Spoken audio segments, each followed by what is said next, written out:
इंद्रधनुष्य इंद्रधनुष्य इंद्रधनुष्य इंद्रधनुष्य. नमस्कार श्रोते हो. इंद्रधनुष्य या तुमच्या आवडत्या कार्यक्रमात मी सोनाली सावंत तुम्हा सर्वांचं मनपूर्वक स्वागत करते.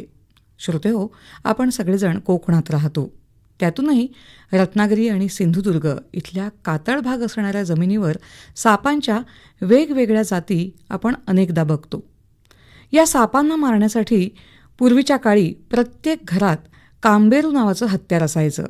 मात्र गेल्या काही वर्षात घराघरातल्या त्या कांबेरूची जागा आता मोबाईलमध्ये असणाऱ्या सर्पमित्रांच्या संपर्क क्रमांकाने घेतली. श्रोते हो, साप आणि मानव यांच्यातला संघर्ष तिथपासून आता त्यांचं सहजीवन हा जो काही प्रवास आहे ना, या प्रवासाचा थोडक्यात आढावा आणि सापांविषयी असणारे समज गैरसमज या संदर्भातली जनजागृती, त्याविषयीची सविस्तर माहिती याविषयीच आज आपण बोलणार आहोत आजच्या इंद्रधनुष्य या कार्यक्रमात. आणि ही माहिती देण्यासाठी आपल्याकडे आलेले आहेत सर्पमित्र रोहन वारेकर. श्रोते हो, मी त्यांची थोडक्यात तुम्हाला ओळख करून देते. रोहन वारेकर हे वनस्पती शास्त्रात पदवीधर आहेत. पर्यावरणशास्त्रात त्यांनी पदव्युत्तर पदवी घेतलेली आहे आणि 2006 पासून ते प्राणीमित्र म्हणूनही काम करतात. गेल्या जवळपास 20 वर्षात अंदाजे 6,000पेक्षा अधिक सापांना त्यांनी जीवनदान दिलं आहे. तसंच इतर वन्य प्राणी असतील त्यांना नैसर्गिक अधिवासात सोडलं. जवळपास 172 पक्ष्यांना जीवनदान दिलं, तर 750पेक्षा अधिक पाळीव प्राण्यांवर उपचारही केलेले आहेत. महाराष्ट्रासोबतच शेजारच्या गोवा, कर्नाटक, केरळ या राज्यातही कोब्रा या सापाविषयी अधिक माहिती गोळा करण्यासाठी त्यांनी भ्रमंती केली आहे. आणि केवळ या राज्यातच नव्हे तर जवळपास संपूर्ण भारतात त्यांची ही भ्रमंती या कामाच्या निमित्ताने झालेली आहे. सगळ्यात महत्त्वाचं म्हणजे ज्या नावाची आपल्याला भीती वाटते त्या किंग कोब्रा या सापाविषयीचा, त्याचा अधिवास आणि त्याचं एकूणच जीवन या विषयावर त्यांनी जागतिक स्तरावर शोधपत्र सादर केलेलं आहे. तर अशा या सापांच्या संदर्भात गेली 20 वर्ष अगदी झोकून देऊन काम करणाऱ्या रोहन वारेकर यांचं आपल्या इंद्रधनुष्य या कार्यक्रमात आपण स्वागत करूया. सर नमस्कार. नमस्कार. आमच्या कार्यक्रमात तुमचं स्वागत आहे. धन्यवाद. तर या कार्यक्रमाची सुरुवात करताना मला जाणून घ्यायला आवडेल की साप म्हणजे नेमकं काय, म्हणजे भौगोलिक परिस्थितीनुसार थोडीशी त्याची प्राथमिक माहिती, आणि मग हा साप नक्की कसा ओळखायचा, कारण सापांमध्ये विषारी आणि बिनविषारी असे दोनही प्रकार असतात. तर मग या सगळ्याबद्दल जरा सविस्तर सांगाल का? नक्की. साप हा प्राणी आहे ना, गेली पृथ्वीवरती हजारो वर्ष एक्झिस्ट करतो आणि आज तागायत तो आपल्या या बदलत्या निसर्गात टिकून आहे. आज आपण आपल्या जिल्ह्याच्या अनुषंगानं मी तुम्हाला थोडी माहिती देऊ इच्छितो. तर आपल्या रत्नागिरी जिल्ह्यामध्ये 36 वेगवेगळ्या जातीचे आणि उपप्रजातींचे साप आपल्याला पाहायला मिळतात. त्यामध्ये मुख्यतः बघायला गेलं तर 22 साप हे संपूर्ण बिनविषारी आहेत, जे आपण रोज पाहण्यात आपल्या येतात. उदाहरणार्थ एक धामण जातीचा साप आहे, तसंच पाणदिवड हा एक साप आहे. तो देखील आपल्या घराच्या आजूबाजूला छोटी छोटी तळी असतात कमळाची आणि तिथं तुम्हाला पाहायला मिळतो.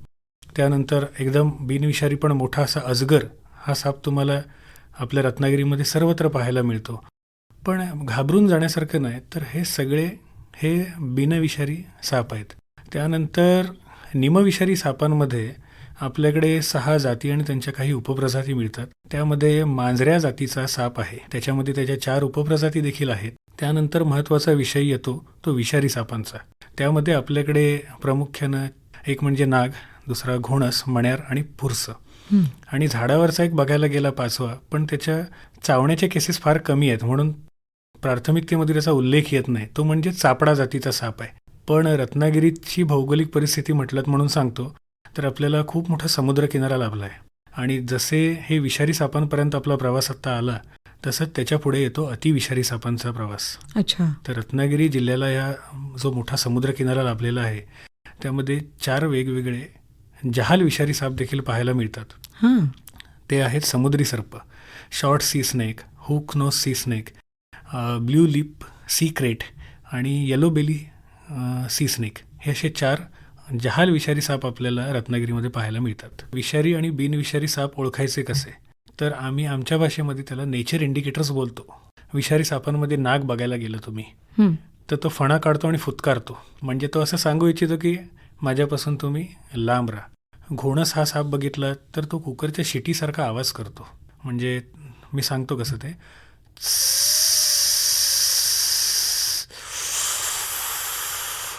हा जो आवाज आहे ना, आता प्रत्येक वेळेला साप बघितल्यावरच कळायची गरज नाही. लाकडाच्या मासात वगैरे आपण कोकणात राहतो, अशा वेळेला हा लपलेला असू शकतो. हं. एखादं लाकूड काढताना हल्लं तरी हा भीतीपोटी असा आवाज करतो, म्हणजे तो त्याची उपस्थिती आपल्याला दाखवतो थोडक्यात. त्यानंतर विषय येतो कातळावर. जसं तुम्ही म्हटलात, मोठ्या प्रमाणावरती आपल्याकडे आढळणारा साप म्हणजे पुरसा आहे. इंग्लिशमध्ये त्याला सॉस्केल्ड वायपर असं बोलतात. हा घोणसासारखाच त्याच फॅमिलीशी, वायपराईट फॅमिलीशी बिलॉंग करणारा साप आहे, पण हा छोटा आहे, पण त्याचे विषाचे दात मोठे आहेत. अच्छा. आणि चौथा जो साप आहे, ज्याला आम्ही सायलेंट किलर असं म्हणतो, तिला मण्यार, कॉमन क्रेड जे आपण म्हणतो, हो. हा एक निशाचर साप आहे. हा अच्छा. रात्रीचा बाहेर पडणारा साप आहे आणि तो ना कोणता आवाज करत, तो चावला तरी पटकन कळत नाही, कारण त्याचे विषाचे दात हे एकदम सूक्ष्म बारीक असे असतात. त्यामुळे तो चावून गेला तर एखादं मच्छर चावल्यासारखं वाटतं आणि माणूस दुर्लक्ष झोपेत असताना करतो. म्हणून आपल्याला अनेक घटना अशा पाहायला मिळतात. तर तो चावलेला कळत नाही आपल्याला. जे नेचर इंडिकेटर्स म्हटलं, कोण फुतकारतो, कोण फणा काढतो, हां. किंवा जे समुद्री साप आहेत हे भडक रंगाचे आहेत. अच्छा. हे अतिशय भडक रंगाचे आहेत. म्हणजे जी ब्ल्यू सिक्रेट म्हणालो, ती निळी आणि पांढरे पट्टे असलेली एकदम चकमकीत साप आहे तो. अच्छा. येलो बेली सी स्नेक आहे. हां. त्याला निसर्गानं असा रंग दिलाय, त्यामुळं अति भडक रंग किंवा असे फुतकारणे, फणा काढणे असे जे सापांमधल्या गोष्टी आहेत त्यापासून लांब राहावं. आपल्याकडे मिळणारे 75 ते 80% साप हे संपूर्ण बिनविषारीच आहेत. सर, तुम्ही सापांचे प्रकार सांगितलेत, बिनविषारी, निमविषारी आणि विषारी. तर मग ह्यांचं जे विष असतं, ह्या विषामध्ये सुद्धा फरक असतो का? हो, जे नाग आणि मण्यार आहेत हे न्यूरोटॉक्सिक आहेत, म्हणजे चेतासंस्थेवरती हे असर करणारे साप आहेत. आणि घोणस आणि फुरसा हा जो साप आहे हा वायपराईट फॅमिलीशी बिलॉंग करतो. हे हिमोटॉक्सिक विष असलेले साप आहेत, म्हणजे रक्ताच्या गुठळ्या होणं, नेक्रोसिस होणं, या गोष्टी तात्काळ स्वरूपात होणाऱ्यासाठी टिश्यूवरती इफेक्ट करणारे साप आहेत हे. आणि जर समुद्री सापांकडे आपण विचार केला तर जे समुद्री सर्प आहेत हे मायोटॉक्झिन्स आहेत, सायटोटॉक्झिन्स आहेत. म्हणजे नाग आणि घोणस बऱ्यापैकी चावल्यानंतर ज्या लक्षणं दिसतील ती समुद्री साप एकटा चावला तरी दाखवू शकतो. अच्छा. असे वेगवेगळे विषाचे घटक असलेले आहेत. जो किंग कोब्रा साप आपण म्हणालो, तो किंग कोब्रा साप आणि आपला जो भारतीय नाग आपल्याकडे स्पेक्टेकल्ड कोब्रा मिळतो, यांच्या विषाच्या जहालतेमध्ये फरक आहे.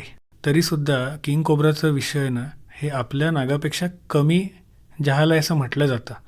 पण तरी तो तात्काळ माणूस का मरतो, तर त्या किंग कोब्राच्या विषामध्ये 5 वेगवेगळे घटक आहेत. मेंदूचं कार्य हळूहळू बंद करतं आणि श्वसनावरचं नियंत्रण संपतं. आणि जे कार्डिओटॉक्झिन्स आहेत त्याच्यामुळं फार काही वेळा अटॅक येऊन सुद्धा मरण्याचे चान्सेस आहेत. असं प्रत्येक विषारी सापांचे विषाचे प्रकार देखील वेगळे आहेत. सर्पमित्र म्हणून काम करण्याचा तुमचा हा जो प्रवास आहे तो कधीपासून आणि कसा सुरू झाला? ॲक्च्युली सांगायचं झालं तर हे बाळकडू म्हणावं लागेल. वडिलांकडनं आम्हाला हे प्राणी, त्यांचं संगोपन, संवर्धन करण्याचे लहानपणापासून, मी 9वीला इकडे आलो, पटवर्धन हायस्कूलला मी शिकत होतो. तर त्या दरम्यान रत्नागिरीमध्ये आमचे गुरुतुल्य असे विनोद वांगणकर, संतोष पावसकर, अतुल तांबट आणि आतिश कीर, ह्या 4 व्यक्तींनी मला खूप माहिती दिली आणि ते पूर्वीपासून पकडत होते. रत्नागिरीचा प्रवास, साप आणि मानव यांच्यातील संघर्ष ते सहजीवन, हा प्रवास अंदाजे 1996 ते 97ला चालू झाला होता. आणि ह्या गोष्टी बघून बघून जास्त शिकायला मिळाल्या. थोडं मोठं होत गेल्यावरती मला स्वतःला आवड निर्माण झाली आणि मग ती हळूहळू इतर ठिकाणी मी जायला लागलो आणि तज्ज्ञ लोकांच्या गाठीभेटी घ्यायला लागलो. आता तुम्ही म्हटलात की हा संघर्षाचा काळ जो होता तो हळूहळू बदलायला लागला, पण मुळात मानव आणि साप ह्यांच्यातला संघर्ष का होता आणि तो कसा होता? कसं आहे ना, आपला देश हा एक शेतीप्रधान देश आहे, हे आपण लहानपणापासून शिकत आलो. हो. पण कोकणाचा विचार केला तर इथली जमीन समतोल नाही आहे. आपण शेती बघायला गेली तर मळे असतात, छोटे छोटे मळे असतात. त्यामुळं काय झालं, हे जे आपण अन्न पिकवायचो ह्यातलं खूप सारं अन्न हे अन्न साखळीतले उंदीर हा जो प्राणी आहे आणि घुशी, ते साठा करणारा प्राणी आहे. अन्न साखळीतला हा एकमेव साप असा प्राणी होता की जो त्या बिळात तिथपर्यंत जाऊन त्या उंदरांना किंवा घुशींना मारून खात होता. त्यामुळे हा साप हा प्राणी आहे तो माणसाच्या संपर्कात आला आणि त्यामुळे शेतीमध्ये काम करणाऱ्या आपल्या शेतकरी लोकांना सुरुवातीला सर्पदंश होऊ लागले. आणि तो काळ संघर्षाचाच होता, कारण अनेक गोष्टींवरती रिसर्च होणं बाकी होतं. आणि हा संघर्ष आपल्या ह्या उपजीविकेमुळं मोठा होत गेला. आणि मग त्यानंतर हळूहळू जनजागृती कार्यक्रम ज्या आमच्या आधीच्या पिढीनं या सर्व मोठ्या लोकांनी ग्रामीण स्तरावरती चालू केले, वेगवेगळ्या गावात शाळांमध्ये जाऊन. त्यानंतर हा प्रवास या लहान मुलांमुळेच संघर्षातून सहजीवनाकडे त्याची वाटचाल चालू झाली. तो कालखंड हा मोबाईल नसलेला कालखंड होता. आमच्याकडे मोकळा पुरेसा वेळ होता की आपल्या आजूबाजूला गावामध्ये चाललंय काय, ह्या गोष्टी आम्हाला कानावर यायच्या. अमुक अमुक घरामध्ये साप चावून माणूस मेला. आरोग्याच्या सुविधा उपलब्ध तेवढ्या नव्हत्या जेवढ्या आत्ता आहेत. आणि आता हळूहळू काळ बदलला, अनेक संशोधकांनी त्याच्यावरती काम केलं आणि वेगवेगळ्या आपण त्याला ASV म्हणतो आम्ही, विषप्रतिरोधी औषध जे आहे त्याच्यामध्ये पूर्वी जे मिळायचं ते मोनोव्हॅलंट होतं, म्हणजे नाक चावलं तर त्याच्यासाठी सेपरेट, त्या आता पॉलिव्हॅलंट आलं आता औषध. एवढा बदल त्याच्यात ह्या मधल्या काळामध्ये आता झालेला हो आहे. हो हो. साप मारणं हा कायद्याने गुन्हा मानला जातो. तर मग वन्यजीव संरक्षण कायदा नक्की काय सांगतो या संदर्भात? वन्यजीव संरक्षण कायदा 1972 तिथपासून आज 2026 त्यामध्ये अनेक अमेंडमेंट्स झालेले आहेत. आपल्या कंपाऊंडमध्ये किंवा आपल्या आवारात साप दिसला तर सरसकट मारला जायचा. तर तसं बघायला गेलं तर कायद्यानं गुन्हा आहे. आता शेड्यूल 1 म्हटलं तर आपला नाग आणि वाघ आहे. आता वाघ मारला तर नक्की मोठा गुन्हा आहे. हो. तसंच किंग कोब्रा किंवा हा आपला नाग आपल्याकडे मिळणारा, या सापाला मारलं तर वाघाला मारला एवढा मोठा गुन्हा दाखल होऊ शकतो. अच्छा. कायदा खूप कडक आहे आणि त्याची अंमलबजावणी देखील होताना हल्लीच्या काळात प्रामुख्याने दिसते आपल्याला. अच्छा. तर त्याची शिक्षा काय असते? शिक्षा म्हणजे 6 वर्षापर्यंत कैद वगैरे एवढी मोठी शिक्षा आहे त्याला. काही ना काही दंड वगैरे या स्वरूपात देखील आहे. यांना संरक्षण का देत आलं? कारण या ज्या वन्यजीव प्रजाती आहेत, अगदी वाघापासून सापापर्यंत, याच्यातल्या काही प्रजाती या नष्ट होत चालल्यात. तर त्यांना संरक्षण देऊन त्यांना वाचवणं, जसा माणसाला अधिकार आहे या निसर्गामध्ये मुक्तपणे जगण्याचा, तसा कायदा ह्या सापांना देखील अधिकार देतो जगण्याचा. बरोबर. आणि अर्थात तो आपल्या अन्नसाखळीतील एक महत्त्वाचा घटक आहे. आता तुम्ही म्हणाल मग उंदीर मारायला औषधं वापरून का चालणार नाहीत, सापच का हवा अन्नसाखळीतला? तर ही जी काय आपण पेस्टिसाइड्स वगैरे बघतो, विषारी औषधं बघतो उंदीर मारण्यासाठी, ती आपण जमिनीवरती फवारली किंवा कुठं कुठं टाकली तर जमिनीचा कस देखील कमी होतो. आणि नंतर हळूहळू त्या धान्याच्या वाटेनं ते आपल्यापर्यंत देखील पोटात जातात. या सापांमध्ये जनुकीय बदल होतात का? आणि होत असतील तर मग कोणते होतात ते? सापांमध्ये देखील जनुकीय बदल होतात. काही डिसऑर्डर्स आहेत. आपल्या रत्नागिरीमध्ये आत्तापर्यंत 7 वेगवेगळ्या जातीचे साप आपल्याला असे मिळालेत ज्यांच्यामध्ये हे जेनेटिक डिसऑर्डर होते. ते म्हणजे कसे? तर संपूर्ण पांढरा नाग असे आपल्याला रत्नागिरीत मिळालेले आहेत. एक शोरूम आहे गाड्यांचं, तिथे आपल्याला सगळ्यात पहिलं आम्ही त्याला अल्बिनो म्हणतो. तर आम्हाला एक अल्बिनो स्पेक्टकल कोब्रा मिळाला होता, ज्याला आपण भारतीय नाग म्हणतो. त्याचे डोळे संपूर्ण लाल होते. अच्छा. आणि तो संपूर्ण भगवा होता. त्यानंतर आम्हाला 2 महिन्याच्या अंतरानं त्या नागापेक्षा थोडासा मोठा संपूर्ण पांढरा नाग मिळाला, पण त्याचे डोळे संपूर्ण काळे होते. त्यानंतर एक मण्यार जातीचा सर्प ग्रामीण भागात रत्नागिरीच्या आम्हाला एक मिळाला होता. तो देखील संपूर्ण भगवा आणि लाल डोळे असलेला होता. म्हणजे 10 लाखात असं म्हणतात अभ्यासक की 10 लाखात एखादा असं पिल्लू सापाचा जन्म घेतं. सर्पदंशांच्या घटनांबद्दल मगाशी तुम्ही उल्लेख केला, तर हा सर्पदंश झाला की त्याच्यानंतर नेमक्या कोणत्या उपाययोजना करायच्या असतात? त्याचा काही विशिष्ट अवधी असतो का?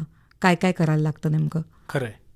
तर सर्पदंशाचे प्रकार जाणून घेणं तेवढंच महत्त्वाचं आहे. कधी कधी एकतर साप बिनविषारी आणि विषारीवरती आहे. आता आपण विषारी सापांच्या सर्पदंशाविषयी चर्चा करूया. सगळ्यात पहिलं म्हणजे तो साप नक्कीच चावलाय कसा, संपूर्ण बाईट केलाय का त्यांनी. कधी कधी साप चावतो आणि विष पण सोडत नाही. त्याला आम्ही ड्राय बाईट म्हणतो. तो चावतो आणि विष सोडत नाही. कधी कधी असा फक्त एक ओरखडा पडतो, निसट्टा चावलेला असतो. आणि कधी कधी संपूर्ण बाईट करतो तो. आता ह्या गोष्टी केल्यानंतर तो नक्की चावलाय कुणाला, पुरुष आहे, स्त्री आहे, त्यांचं वय काय, मुलगा किंवा मुलगी लहान आहे का, म्हणजे त्यांची इम्युनिटी जी सिस्टीम आहे ती तेवढी स्ट्रॉंग आहे की नाही, त्याला कोणते आजार आहेत का. सर्पदंश झाल्यानंतर या सर्व गोष्टी विचारात घ्याव्या लागतात. त्यानंतर सगळ्यात पहिली गोष्ट म्हणजे ज्याला सर्पदंश झालाय त्या व्यक्तीला त्यांना सुरुवातीला धीर द्यावा आपण. आता ज्या माणसाला साप चावलाय त्याला तुम्ही धीर दिलात, त्यानंतर काय करायचं असतं, ती जखम आहे ना जिथं साप चावलाय ती स्वच्छ पाण्यानं धुवून घ्यायची.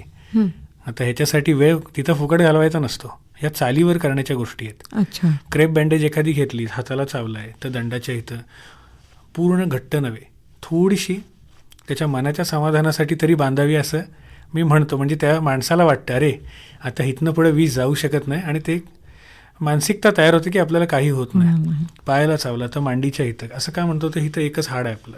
अर्थात त्याचा मोठा असा संशोधनाच्या बाजूने विचार केला तर उपयोग नाही आहे, पण समोरच्याला दिलासा देण्यासाठी ते पुरेसं असतं.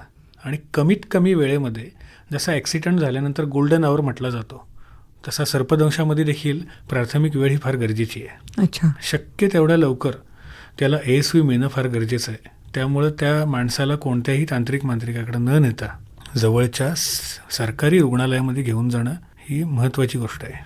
बरोबर. हे सगळ्यात महत्त्वाचं सांगितलं तुम्ही की जास्तीत जास्त लवकर रुग्णालय गाठणं हे सगळ्यात महत्त्वाचं आहे. सर, तुम्ही गेली अनेक वर्ष सर्पांचा एक अभ्यासक म्हणून काम करताय. तर हे काम करत असताना तुम्ही कोल्हापूर असेल, सिंधुदुर्ग असेल, तर या ठिकाणी जो किंग कोब्रा साप आढळतो त्या संदर्भात एक जागतिक स्तरावर शोधपत्रही तुम्ही सादर केलेलं आहे. तर या संदर्भात थोडी माहिती द्याल का? किंग कोब्रा या सापाविषयी दंतकथा आम्ही ऐकून होतो. कोकणामध्ये त्याला डोम म्हटलं जातं, तळ कोकणामध्ये. आता या सापाच्या अभ्यासासाठी मी गोव्यामध्ये अमृत सिंग सर, कर्नाटकमधील माझे गुरु डॉक्टर जॉय मॅस्क्रनस यांच्याकडे मी या गोष्टीचं शिक्षण घेत होतो. आणि या सापाची संपूर्ण माहिती मिळवण्यासाठी आयुष्यातील 8 वर्ष खर्च करून मी तिकडे त्या परिसरामध्ये राहायचो. त्यानंतर ह्या ज्या गोष्टी ऐकलेल्या होत्या त्या अनुषंगाने 2017ला मी तळ कोकणामध्ये अभ्यास चालू केला. आणि तो अभ्यास चालू केल्यावर प्रत्येक गावात, खेड्यापाड्यातील शाळांमध्ये मी जाऊ लागलो. किंग कोब्राचा फोटो घेऊन आम्ही जायचो. वाडी वस्तीमध्ये, चावडी जी म्हटली जाते, अशा ठिकाणी आम्ही जाऊन तिथं बसायचो. तिथल्या म्हाताऱ्या माणसांना तो फोटो दाखवायचो. हा साप तुम्ही बघितलात का? तर काही पॉझिटिव्ह आम्हाला नोटिंग्स तिथनं मिळाली आणि तिथं असल्याचं आम्हाला कळू लागलं. तर आपला सिंधुदुर्गातला काही भाग आणि अगदी रत्नागिरीमधील मार्लेश्वर, टिकलेश्वर हा भाग हा एकसंध आहे. तर मग त्या दृष्टीनं हा जो चालू केलेला अभ्यास होता त्याच्यात आम्हाला अनेक म्हणजे तरी 72 आम्हाला सायटिंग्स मिळाल्या किंग कोब्राच्या, की हिथं आम्हाला दिसला होता. तो काम करत असताना 6 महिन्यांनी कळलं की एकाच माणसानं अनेक किंग कोब्रा मारलेत. त्याला आम्हाला जसं इकडे पकडायला बोलवतात तसं त्या माणसानं मारलं होतं म्हणून त्याला मारायला बोलवायचं. मग वनविभागाच्या सहाय्यानं आम्ही त्या माणसापर्यंत पोचलो. अशिक्षित माणूस होता, त्याला त्या विषयाची कायद्याची कल्पना नव्हती आणि दुर्गम भागातला होता, त्यामुळं त्याला तेव्हा योग्य समज देण्यात आली होती. आणि मग आम्हाला कन्फर्म झालं की त्यांनी मारलेत.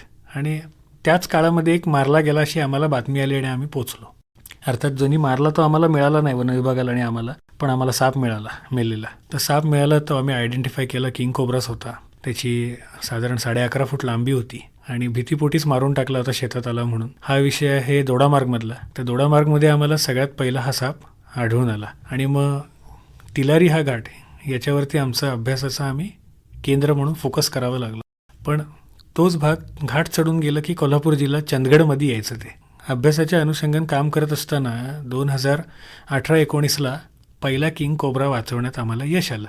महाराष्ट्रातला पहिला किंग कोब्रा वाचवला आम्ही. आणि MHA-MTBनं त्याचं म्हणजे एक इंटरव्ह्यूमध्ये प्रक्षेपण करून आम्ही तो साप दाखवला. आणि वनविभागानं, पशुवैद्यकीय अधिकाऱ्यांनी त्याची तपासणी केली आणि मग वनविभागानं त्याला नैसर्गिक अधिवासात मुक्त केला होता. आणि मग ही प्रक्रिया हळूहळू निरंतर चालत राहिली आणि आता जवळजवळ 6 ते 7 किंग कोब्रा महाराष्ट्रात वाचवण्यात आले. चंदगडमध्ये देखील 3 वाचवण्यात आले, 4 आपल्याकडे वाचवण्यात आले. जवळजवळ 150हून जास्त ठिकाणी तो दिसल्याचे आपल्याकडे रेकॉर्ड्स मिळालेले आहेत. अच्छा.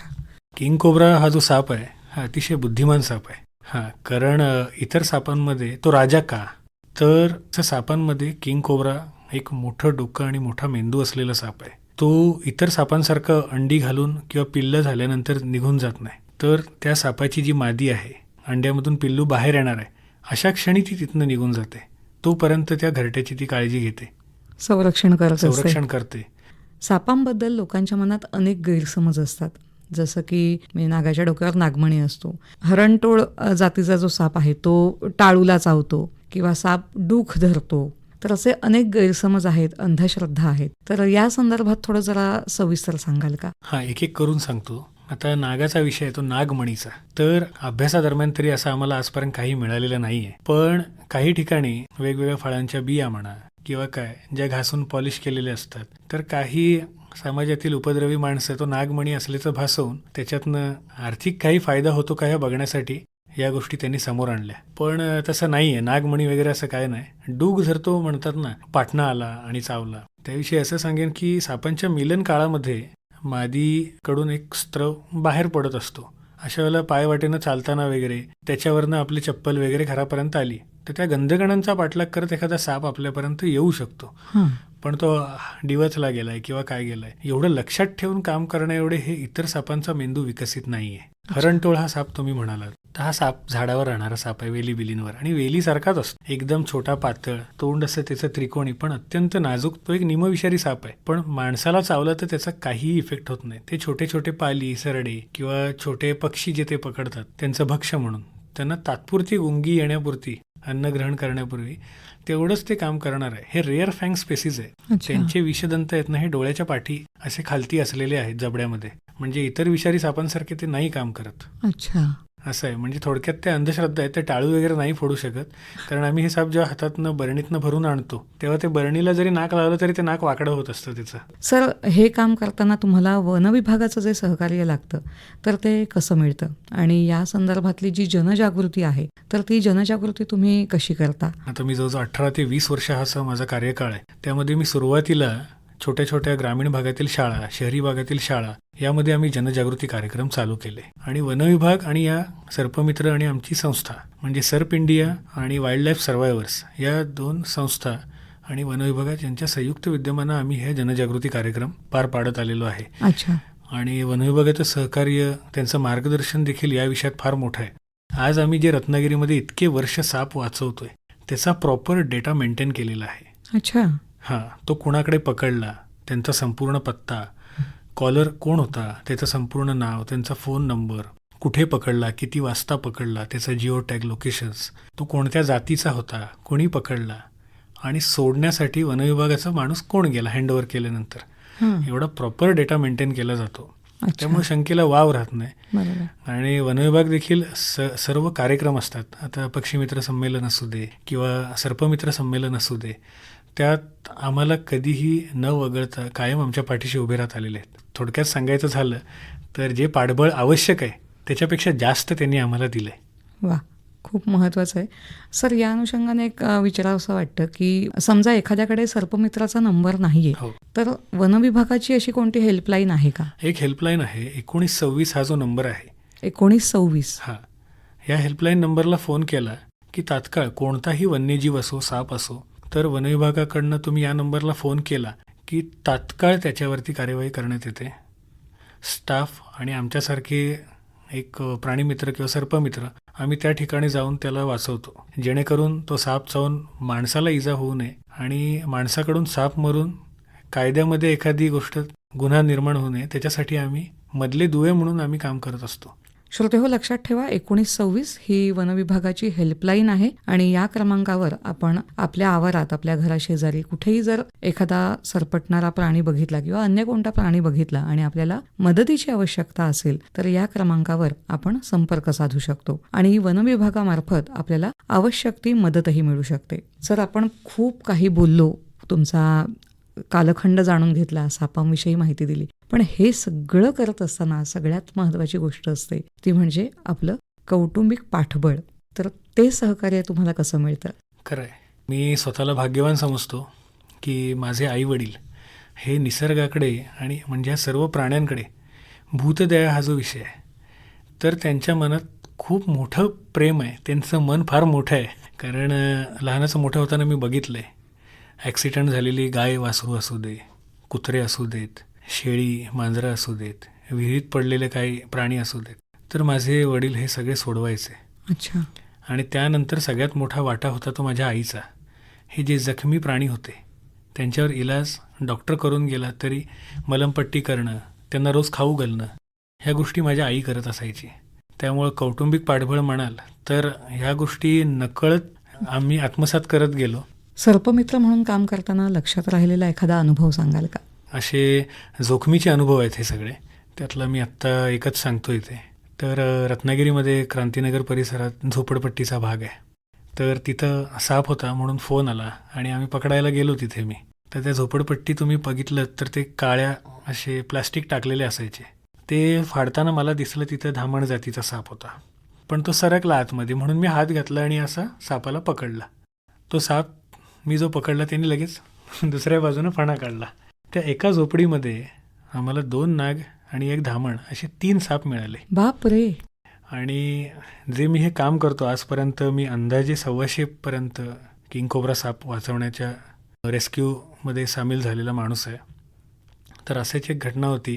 तर पन्हाळी असते ना आपली, कौलाची घरं आहेत, आणि त्या पन्हाळीच्या इथं किंग कोब्रा सापानं डोकं काढलं होतं असं बाहेर. आणि जिथं आम्ही त्याला बाहेर असं स्टिक असते आमच्याकडे सर्पमित्र म्हणून, जेणेकरून सापाला लांब ठेवण्यासाठी आम्ही ती वापरतो. त्याच्या आधारानं तो साप चावायला एकदम अंगाच्या जवळ आला होता, तोंडापर्यंत. तो जो क्षण होता तो कायम लक्षात राहण्यासारखा होता. अर्थात चुकून दात लागला तर जगण्याचं शक्यता नाहीच आहे. अच्छा 6 ते 7 मिनिटात माणूस मरतो किंग कोब्राचा बाईट झाला तर. अच्छा. हां. सर, सापांबद्दल तुम्ही खूप माहिती चांगली सांगितली आहात. साप आपल्या परिसरात येऊ नये म्हणून नेमकी कोणती काळजी घ्यावी? काळजी म्हणजे काय माहिती आहे, आपण आपला परिसर स्वच्छ आणि नीटनेटका ठेवावा. ते सोललेले नारळाचे आपण सोडणं वगैरे तशीच टाकून देतो एका कोपऱ्यात, किंवा आपल्या घरातील उरलेलं अन्न आपण आपल्या आवारातच कुठंतरी ठेवतो. कुत्रा खाईल किंवा असंच फुकट जाईल. मग त्याच्यासाठी उंदीर तिथे येतो, आणि उंदीर तिथे आला की साप येणारच. जास्तीत जास्त आपला आवार स्वच्छ ठेवावा.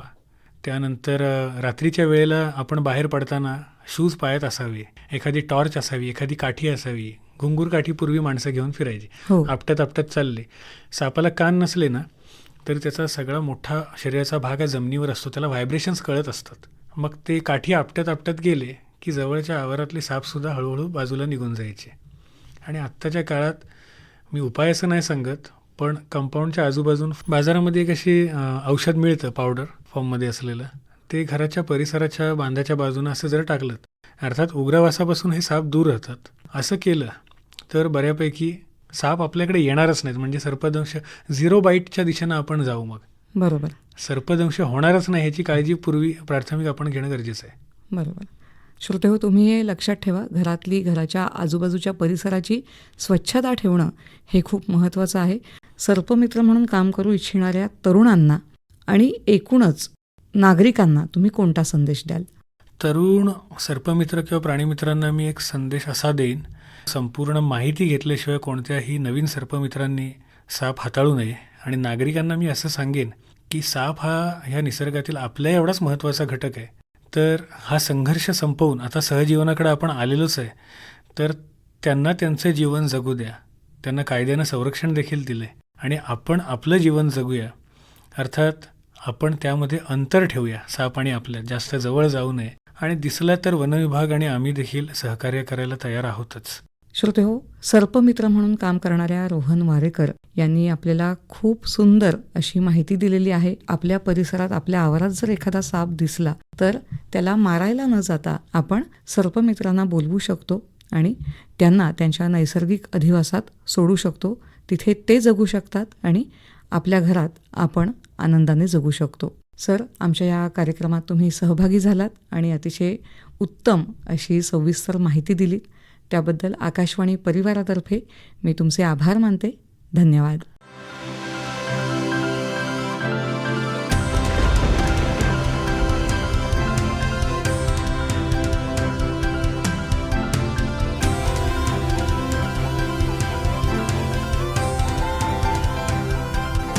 इंद्रधनुष्य इंद्रधनुष्य इंद्रधनुष्य